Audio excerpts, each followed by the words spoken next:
శస్త్రాన్ని అభిమంత్రించి విడిచిపెట్టాడు. శస్త్రము అస్త్రము అనేటటువంటివి రెండు. శస్త్రము అంటే మంత్రరహితం, అస్త్రము అంటే మంత్ర సహితం. అందుకే మీరు లలితా సహస్రం చూస్తే బంధాసురేంద్ర నిర్ముక్త శస్త్ర ప్రత్యస్త్రవర్షిణి అని ఒక నామం. బండాసురేంద్ర నిర్ముక్త, బండాసురుణ్ణి సంహరించడానికి వాడు రాక్షసుడు కాబట్టి శస్త్రములు వేస్తున్నాడు. శస్త్ర ప్రత్యస్త్రవర్షిణి, ప్రత్యస్త్రముతో అమ్మవారు కొడుతుంది. శస్త్రములు వేస్తే అస్త్రముతో అమ్మవారు కొడుతుంది అన్నారు. అంటే శస్త్రము అంటే మంత్రరహితం, అస్త్రము అంటే మంత్ర సహితం. ఆ మంత్ర సహితము గొప్ప మంత్రము, మూల మంత్రము, రామాయణ మూల మంత్రము. అటువంటి ఒక గొప్ప శ్లోకాన్ని ఆనాడు మనస్సు యందు సంకల్పించి లక్ష్మణుడు అభిమంత్రించి విడిచిపెట్టాడు. ఆ మూల మంత్రమే ధర్మాత్మ సత్యసంధశ్చ రామో దాశరథిర్యది పౌరుషేచ ప్రతిద్వంద్వః శరైణం జహి రావణి. ఈ శ్లోకము ఒక్కసారి ప్రతిధ్వనించగా ఆ అస్త్రము వెళ్ళి గబగబ వెళ్ళి ఆ ఇంద్రజిత్తు యొక్క హృదయ వక్షస్థలం మీద గుచ్చుకొని వాడి యొక్క శిరస్సు ఖండింపబడి రెండుగా పడిపోయి శిరస్సు మొండెము రెండుగా అవ్వగా వెంటనే ఇంద్రజిత్తు శరీరాన్ని విడిచిపెట్టాడు. దేవగుండులు జోగే, పుష్పవృష్టి కురిసింది, దేవతలందరూ సంతోషించారు, గంధర్వులు గానం చేశారు, ఎందరో నృత్యాలు చేశారు. దేవతలందరూ జయము జయము జయము జయము అని ఆశీర్వచనం చేశారు. లక్ష్మణుడికి శుభముగా కాని ఆశీర్వచనం చేశారు. అంత పరమాద్భుతమైనటువంటి ధర్మాత్మ సత్యసంధశ్చ రామో దాశరథిర్యది పౌరుషేచ ప్రతిద్వంద్వః శరైణం జహి రావణి అనేటటువంటి పరమాద్భుతమైనటువంటి శ్లోకం. 24,000 శ్లోకాలు కలిగినటువంటి రామాయణంలో 23,999 శ్లోకాలు ఒకవైపు అయితే ధర్మాత్మ సత్యసంధశ్చ రామో దాశరథిర్యది పౌరుషేచ ప్రతిద్వంద్వః శరైణం జహి రావణి అన్న శ్లోకం ఒక్కటొక వైపు. అంత గొప్ప శ్లోకము, అంత గొప్ప శ్లోక రత్నము, అంత గొప్ప శ్లోక రాజము రామాయణ మూల మంత్రము. సామాన్యమైనటువంటి శ్లోకము కాదు. ధర్మాత్మ ఎందుకు ఈ శ్లోకానికి, ఈ గొప్ప ధనుర్వేదంలో లేనటువంటి ఈ మూలమంత్రానికి, లక్ష్మణుడు ప్రయోగింపబడినటువంటి మూలమంత్రానికి, అభిమంత్రించి ప్రయోగింపబడినటువంటి అస్త్రానికి ఇంద్రజిత్ శరీరాన్ని విడిచిపెట్టాడో తెలుసా? రాముడి యొక్క గుణ ప్రకాశం ఈ శ్లోకం అంతా, రాముడి యొక్క గుణ వైభవం ఈ శ్లోకం అంతా. ధర్మాత్మ రామచంద్రమూర్తి ధర్మాత్ముడు. చాలా మంది నాడు ప్రశ్నిస్తుంటారు, రామచంద్రమూర్తి ధర్మాన్ని నిరసిస్తుంటారు. రామచంద్రమూర్తి యొక్క ధర్మాన్ని ప్రశ్న చేయడానికి మనం ఆచరిస్తున్న ధర్మం ఎంత? మనం బతుకుతున్న దాంట్లో రామచంద్రమూర్తిని మనం ఎట్లా ప్రశ్నించగలం? రాముడు సాక్షాత్తుగా ధర్మస్వరూపం, ధర్మస్య ప్రభురచ్యుత, ధర్మము యొక్క స్వరూపమైన ఆయన. అడుగు తీసి అడుగు వేస్తే ధర్మం, ఆయన నోరు విప్పి మాట్లాడితే సత్యం. అటువంటి స్వరూపం. అందుకే చిన్నపిల్లలకి ఎగ్జామ్స్ పెడతారు. ఆ పెట్టేటప్పుడు ఎన్ని మార్కులకు పెడతారు? 100 మార్కులకి పెడతారు. ఎందుకో తెలుసా? 100 మార్కులకి పెడితే మనం ఎంతో కొంత ప్రయత్నించి 70, 80, 90, కనీసం 35 తెచ్చుకొని పాస్ అవ్వడానికి ప్రయత్నిస్తాం. ఎందుకు రామచంద్రమూర్తి అంతటి పరిపూర్ణమైనటువంటి ధర్మాత్ముని చూపించారో తెలుసా? 100కి 100 పాళ్ళు ధర్మాన్ని ఆచరించిన స్వరూపాన్ని చూపిస్తే కనీసం 35 మార్కులు తెచ్చుకొని మన జీవితాలు పాస్ అవుతాయి. అందుకు అటువంటి మహానుభావుడిని చూపించాడు. అందుకు వచ్చాడయ్యా రామచంద్రమూర్తి ధర్మాత్మ. అంతేనా? కాదు కాదు. శ్రీ మహావిష్ణువు ఒక సంకల్పం చేస్తాడు భగవద్గీతలో, గీతాచార్యుడిగా, కృష్ణ పరమాత్మగా. ఏమని? పరిత్రాణాయ సాధూనాం వినాశాయ చతుష్కృత ధర్మ సంస్థాపనార్థాయ సంభవామి యుగే యుగే. ఎప్పుడు ధర్మానికి ఇబ్బంది వస్తుందో, ఎప్పుడు ధర్మానికి చీకాకు వస్తుందో, ఎప్పుడు ధర్మం లుప్తమైపోతుందో, ఎప్పుడు యజ్ఞయాగాది క్రతువులు నశిస్తుందో, ఎప్పుడు మహాత్ములు హింసింపబడతారో, ఎప్పుడు దైవం అవమానింపబడుతుందో, అప్పుడు భగవంతుడు ఒక రూపాన్ని స్వీకరించి వచ్చి ఆ ధర్మాన్ని ప్రతిష్ఠ చేసి అధర్మాన్ని నాశనం చేస్తాడు. అలా వచ్చినటువంటి అవతారమే రామావతారం. అందుకే ధర్మాత్మ. అవునా? అంత మాత్రమే కాదు, ఆయనకి వాల్మీకి అడుగుతారు, నారద మహర్షి వచ్చాక 16 గుణాలు అడుగుతారు. నిన్నటి రోజు నేను విజ్ఞాపన చేశాను. అందులో కోంబస్మిన్ సాంప్రదం లోకే గుణవాన్ కశ్య వీర్యవాన్ ధర్మజ్ఞశ్చ. ధర్మము తెలిసినవాడు, ధర్మాన్ని ఆచరించిన వాడు ఎవడైనా ఉన్నాడా? ధర్మజ్ఞశ్చ కృతజ్ఞశ్చ సత్యవాక్యో దృఢవ్రతః చారిత్రేణ చ పోయుక్తః సర్వభూతేషు కోహితః విద్వాంకః తస్సమర్థశ్చ కశ్చైక ప్రియదర్శనః ఆత్మవాన్ కోచిత క్రోధోతిమాన్ కో అనసూయకః కస్య బిభ్యతి దేవాశ్చ జాతరోషస్య సంయుతే అంటూ 16 గుణముల గురించి వాల్మీకి మహర్షి నారద మహర్షిని అడుగుతారు. అంటే అర్థమేంటి? ధర్మము 16 గుణములలో రామచంద్రమూర్తికి ఒక గుణం. అటువంటి రామచంద్రమూర్తి ధర్మాన్ని ఆచరించకుండా ఎలా ఉంటాడు? అందుకు తాను ధర్మాన్ని ఆచరించాడు. అందుకే ఆ ధర్మాత్ముడైనటువంటి రామచంద్రమూర్తి ధర్మమైన భూమిని ఎప్పుడెప్పుడు ధర్మం నశిస్తుందో ఆ ధర్మాన్ని ప్రతిష్ఠ చేయడానికి ధర్మస్వరూపంగా ఆయన వచ్చి తీరుతాడు. అందుకే ఆయనని ఎవ్వరూ అడగలేదు, అయ్యా మీరు 11,000 సంవత్సరాలు ఈ భూమి మీద ఉండి ఈ భూమి మీద నడయాలి, ఈ భూమి మీద తిరిగి మమ్మల్ని పరిపాలన చేసి మమ్మల్ని ఉద్ధరించండి అని ఎవరు అడగలేదు. అయినప్పటికీ ఆనాడు రామచంద్రమూర్తిగా రాబోతున్నటువంటి శ్రీ మహావిష్ణువు ఏకస్మిన్ అంతరే విష్ణు హృదయావో మహాద్యుతి శంఖ చక్ర గదాపానికి పీతవాస జగత్పతికి శంఖ చక్ర గదా పద్మాలు పట్టుకొని గొప్ప పట్టు వస్త్రాన్ని ధరించి నడుస్తున్నటువంటి స్వామి పిల్లల యొక్క ఆర్తి అర్థం చేసుకున్నటువంటి తండ్రిగా ఆనాడు దశవర్ష సహస్రాది దశవర్ష శతాని చ వత్స్యామి మానుషే లోకే పాలయన్ పృథివీమిమా. నేను ఈ ధర్మాన్ని నిలబెట్టడానికి, ధర్మాన్ని స్థాపన చేయడానికి నేను ఈ భూమి మీద 11,000 సంవత్సరాలు నడిచి రావణ సంహారం చేస్తాను అని ప్రతిజ్ఞ చేసి ధర్మాత్ముడుగా నిలబెట్టాడు మనందరినీ కూడా. అటువంటి ధర్మాత్ముడు రామచంద్రమూర్తి. ఆయనని ఎవ్వరూ అడగలేదు. కేవలం ఒకవేళ అడిగితే దేవతలందరూ ప్రార్థించారు, రావణ సంహారం ప్రార్థించారు, అయ్యా రావణాసుడిని సంహరించండి. రావణాసురుడిని సంహరించడం ఒక్కటే లక్షణంగా పెట్టుకోలేదు ఆయన.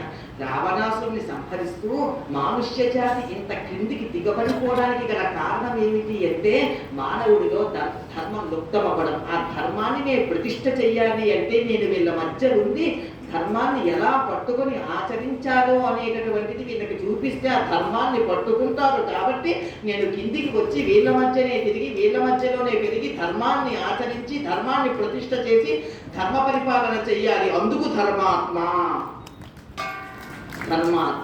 అంతేనా?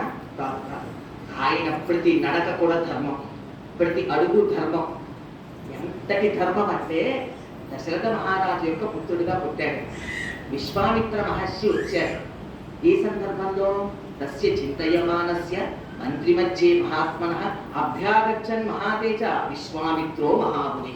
విశ్వామిత్రుడు మహాముని అయినటువంటి వాడు ఆనాడు నా పిల్లలకి పెళ్లి చెయ్యాలి, వివాహ వయసు వచ్చింది, అప్పటికి 12 ఏళ్ళు చెయ్యాలి అని ఆలోచిస్తున్నాడు. ఇంకా 16 ఏళ్ళు నిండలేదు. ఆయనే చెప్తే 16 ఏళ్ళు నిండలేదు. ఆయన ఆలోచిస్తున్నాడు. అభ్యాగచ్చన్ మహాతేజ విశ్వామిత్రో మహామునికి. ఆనాడు విశ్వామిత్రుడు వచ్చాడు. విశ్వామిత్రుడు వచ్చి ఈ పిల్లవాడిని నా వెనక పంపించు, నేను యజ్ఞ సంరక్షణ కొరకు సిద్ధాశ్రమంలోని యజ్ఞం చేస్తున్నాను, ఆ సంరక్షణ కొరకు నీ బిడ్డని నా వెనక పంపించు అంటే అంగీకరించలేదు. అంగీకరించకపోతే అప్పుడు అన్నాడు, సుఖీ భవ సబాంధవ, నీ బంధువులతో కూడి హాయిగా మాట తప్పినటువంటి దశరథ మహారాజా సుఖీ చాలా హాయిగా ఉంది అని అంటే, ఒక్కసారి అయినప్పటికీ కూడా పౌరుషం తెచ్చుకోకుండా నా కుమారుడు నా పుట్టే చాలు అని ప్రేమ. ఎందుకు? రామచంద్రమూర్తి అంటే ఎటువంటి వాడు అనుకున్నారు? జగన్మోహన తిప్పేసుకుంటాడు మిమ్మల్ని వైపు. అటువంటి స్వరూపం. అందుకే రామాయణం అన్న మాటకి అర్థం ఏమిటో తెలుసా? రామ రమణీయత్వాత్ రామ కమనీయత్వాత్ కామ. చాలా మంది రమణీయము అన్న మాట అన్నిటికీ వాడుతారు. అన్నిటికీ వాడకూడదు, ఒక్క పరబ్రహ్మానికి మాత్రమే వాడాలి. ఎందుకో తెలుసా? రమణీయంగా మా ఇంట్లో పెళ్లి జరిగిందండి అని అనకూడదు. ఎందుకో తెలుసా? రమణీయము అన్న శబ్దం వాడవలసి వస్తే ఒక్క రాముడికి మాత్రమే వాడాలి, ఒక్క పరబ్రహ్మానికి మాత్రమే వాడాలి.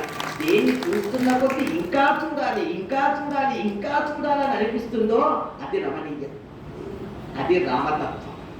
అందుకే ఇన్ని మాళ్ళు రామాయణం జరిగింది, ఇన్ని మాళ్ళు రామాయణం విన్నారు, ఇన్ని సభల్లో రామాయణం జరిగింది, సంపూర్ణ రామాయణం జరిగింది, ఇంత గొప్ప మహాసామ్రాజ్య పట్టాభిషేకం జరుగుతుంది. ఇన్ని మార్లు రామాయణం ప్రతి ఒక్కరిని కలిపినా రామాయణం తెలుసు, రామకథ తెలుసు, అయినా ఇంకా రామాయణం వింటాం ఎందుకు అంటే మా విశ్వనాథ సత్యనారాయణ గారు అంటారు, రోజు తిన్నన్నం తినట్లేదా, రోజు చేసిన సంసారం చెయ్యట్లేదా, ఏమిరా రోజు విన్న రామాయణం మళ్ళీ విననంటావేమి, వినాలి రామాయణానికి మాధుర్యం అని విశ్వనాథ సత్యనారాయణ గారు అంటారు. అలాగే పెద్దలు ఒక మాట అంటారు, ఏమి అంటే సదా బ్రహ్మము యందు రవిస్తూ బ్రహ్మాన్ని తెలుసుకున్నటువంటి వాడు మళ్ళీ బ్రహ్మము యందు రవించడమే ఇష్టపడినట్టుగా రామాయణం తెలుసుకుని రామగుణాన్ని అర్థం చేసుకున్నటువంటి వారికి రామాయణం వింటామంటేనే ఇష్టం. రామాయణం ఎందుకు వింటారు అంటే రామాయణం వినకుండా ఉండలేక రామాయణం వింటారు. అది రామాయణ యొక్క వైభవం. అందుకే చెరుకు కర్ర రెండు చక్రాల మధ్యలో నలిపితే అంత తీయగా ఉంటుందా, కత్తి పట్టి నరికితే అంతంగా ఉంటుందా, నోట్లో పెట్టి కొరికితే తీయకుంటుందా, ఎలా ఉంటుంది తీయగా? నువ్వు కత్తి పట్టి నలుపు తీయగానే ఉంటుంది, రెండు చక్రాల మధ్యలో పెట్టు తీయగానే ఉంటుంది. దేని కిందైనా పెట్టు దాని నుంచి వచ్చేటటువంటి రసం తీయగా ఎట్లా ఉంటుందో రామాయణం ఎటు నుంచి ఎటు చూసినా ఆపాత మధురం. అటువంటి వైభవోపేతమైనటువంటి రామాయణం స్వామి ఎందుకు నిలబడిపోయేది తెలుసా? రామాయణం ఎందుకు నిలబడిపోయిందో తెలుసా? ఆయన ధర్మాత్మ. మొట్టమొదటి మాట ధర్మాత్మ, ధర్మాత్ముడు కాబట్టి నిలబడిపోయింది. వెనక్కి రండి. విశ్వామిత్రుడి చేత పంపింపబడము అంటే ఆయన మోహనత్వం అంటే ఆకర్షణ. రామచంద్రమూర్తి అంత ధర్మాత్ముడు, అటువంటి మహానుభావుడు రామచంద్రమూర్తి మీద పుత్రవాత్సల్యంతో పంపకపోతే పక్కన ఉన్నటువంటి వశిష్ఠుడిని చూశాడు. చూసి అంటే ముఖాలు సౌమ్యలు మాటలు. అప్పుడు వశిష్ఠుడు మాట్లాడుతూ అహం వేద్మి మహాత్మా, విశ్వామిత్రుడు మాట్లాడుతూ అహం వేద్మి మహాత్మానం రామం సత్య పరాక్రమం వశిష్ఠోపి మహాతేజ ఏ చేమే తపసిష్ఠ. రాముడెవడో దశరథ మహారాజా పుత్రవాత్సల్యంతో నీకు తెలియదు, రాముడెవడో వశిష్ఠుడికి తెలుసు, రాముడెవడో నాకు తెలుసు, రాముడెవడో ఏ చేమే తపసిస్థిత తపస్థితిలో కూర్చున్నటువంటి వాళ్ళకి రాముడెవడో తెలుసు, పుత్రవాత్సల్యంతో రాముడెవడో నీకు తెలియదు. అటువంటి రాముడు నీ పుత్రుడు అనుకుంటున్నావు కానీ నీకు తెలియదు అంటే వెంటనే వశిష్ఠుడు ధర్మం తప్పిపోతున్నటువంటి శిష్యుడిని నిగ్రహించి ధర్మంలో నిలబెట్టడం గురువు యొక్క లక్షణం. వెంటనే వశిష్ఠుడు కులగురువు కల్పించుకొని, నాయనా దశరథ, తవ పుత్ర హితార్థాయ, ఈ కొడుకు హితం చేకూర్చడానికి ఈనాడు విశ్వామిత్రుడు రామచంద్రమూర్తిని తన వెంట పంపించమంటున్నాడు. దేశాం నిగ్రహణే శక్తః స్వయం, ఆయనకి నిగ్రహించగలిగినటువంటి శక్తి ఉన్నది. కానీ నీ పుత్రుడికి హితాన్ని చేకూర్చడానికి మాత్రమే ఈనాడు రామచంద్రమూర్తిని వెనక రమ్మంటున్నాడు. కాబట్టి నిస్సంకోచంగా నిస్సంశయంగా పరమానందంగా రామచంద్రమూర్తిని వెంట పంపించు అంటే దశరథ మహారాజు గురువు యొక్క ఆజ్ఞని శిరసా వహించి పంపించాడు. లక్ష్మణ స్వామి కూడా వెనక బయలుదేరాడు. అది ధర్మాత్మ అంటే. రామచంద్రమూర్తి అంటే మోహనంతో అప్పటికి ఆపుతాడు కానీ ధర్మము నుండే ప్రతిష్ఠ చేస్తాడు. అలా తండ్రిని కూడా మళ్ళీ ప్రతిష్ఠ చేసి ముందుకు వెళుతున్నాడు. ముందుకు వెళుతుంటే ఎన్నో మధురాతి మధురమైనటువంటి ఘట్టాలు మీరందరూ విన్నారు కదా. ఎన్నో బలాం అతి బలాంతః మంత్రగ్రామ గృహాన బలా అతి బలాంతత బల అతి బల అనేటటువంటి మంత్రగ్రామాలను ఇచ్చేశాడు. ఆ పిల్లవాడి యొక్క ముఖాన్ని ఇలా చూస్తున్నారు. చూసి లేపేటం చూసి పొంగిపోయి ఎంత భాగ్యం. ఆనాడు కౌసల్యాదేవికి రాముడు ఒక్కడే కొడుకు, దశరథుడికి రామలక్ష్మణ భరత శత్రుఘ్నులు నలుగురు కొడుకులు. అయినప్పటికీ దశరథుడు పంపించనన్నాడు పుత్రవాత్సల్యంతో. 12 నెలలు గర్భవాసం చేసి కర్కాటక లగ్నంలో పునర్వసు నక్షత్రంలో నవమి తిథి యందు చైత్రమాసంలో 5 గ్రహాలు ఉచ్చస్థితి యందు ఉన్నప్పుడు మహానుభావుడు పుట్టాడు. అంత పుత్రవాత్సల్యంతో అంత గొప్పవాడు పుట్టినప్పటికీ ఒక్క మాట కూడా ఆనాడు కౌసల్యాదేవి మాట్లాడలేదు, దశరథుడు మాట్లాడలేదు. అందుకని కోపంతో విశ్వామిత్ర మహర్షి మనస్సులో దశరథనందన రామ అనలేదు, కౌసల్యా సుప్రజా రామ పూర్వా సంధ్యా ప్రవర్తతే ఉత్తిష్ఠత రసార్థూల కర్తవ్యం దైవమాత్మికం అన్నాడు. ఎందుకు? ఇప్పటికీ వెంకటేశ్వర స్వామికి ప్రీతి, ఇప్పటికీ సుప్రభాత సేవలో మొట్టమొదటి శ్లోకం అది. ఎందుకు అంటే కౌసల్య సుప్రజా రామ, కౌసల్య గర్భము యందు ఉదయించినటువంటి రామ.